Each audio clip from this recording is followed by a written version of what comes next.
Okay, real quick, I don't have a ton of time for this particular story, but I think it's an important one to mention. We have a situation right now where the Republican Party is blaming Biden for everything, but actively blocking solutions. And this might not really be a shock to you. It's like, hey, David, yeah, welcome to American politics, particularly Republican politics.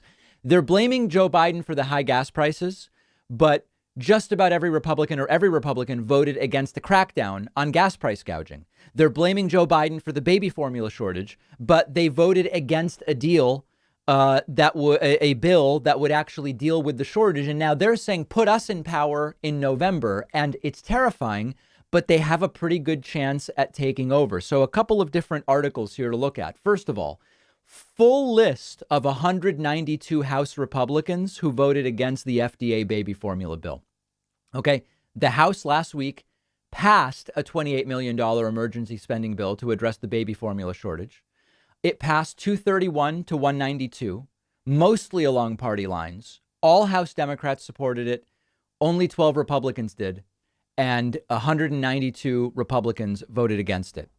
Hey, here's a problem. They claim to want to solve it. If you look at, for example, Elise Stefanik's, she's a Republican congresswoman. You look at her Twitter, Joe Biden owns this baby formula crisis. She's posting pictures of babies. She's doing all these. Actually, that might just be a picture of her own birth announcement. Yeah, that is. That has nothing to do with baby formula. But if you not directly anyway, if you scroll down her Twitter, you see gas now at historic high, Biden's energy crisis. Joe Biden never should have let the baby formula crisis reach this point. And then they vote against a bill that would deal with it. You look at the gas prices. There was a bill passed by the House to deal with gasoline price gouging. It passed 217 to 207 with no Republicans voting for it and also 4 Democrats voting against it. They complain that Democrats do nothing. They blame Biden for problems. Democrats put together bills to actually deal with some of these issues and they vote against them. And sometimes they'll say, well, the bill wasn't perfect. And of course, no bill is.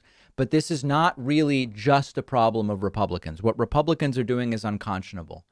But we have to also say, where is the Democratic communications arm? It's like it's non-existent. There's no coherent messaging. There's no coherent marketing and PR strategy. Republicans are actively sabotaging baby formula, gas prices, all of these problems that there's at least an idea of how to not fix permanently, but improve upon. And Republicans are getting in the way of all of it. And unfortunately, Democrats are not coherently united with a cohesive strategy to say, look at what they're doing. Look at what they're doing. One last thing. There's a lot of criticism of how, despite controlling the Senate, Democrats can't get a lot of stuff passed. I think it's important to understand that when most things need 60 votes in the Senate, if you have 50, you don't really control it. Sure, you control the agenda. And if there's a tie on something that you need 51 votes for, Kamala Harris can make that 51st vote. But when you need 60 votes, it's a bit of a misnomer to say you control the Senate. You can control the agenda. And I think that that's an important thing to keep in mind. One of our sponsors is called Privacy. Privacy is a totally free service that I've been using for years. Privacy lets me create virtual payment cards with one click. And when I use the virtual card, the money is taken out of my bank account.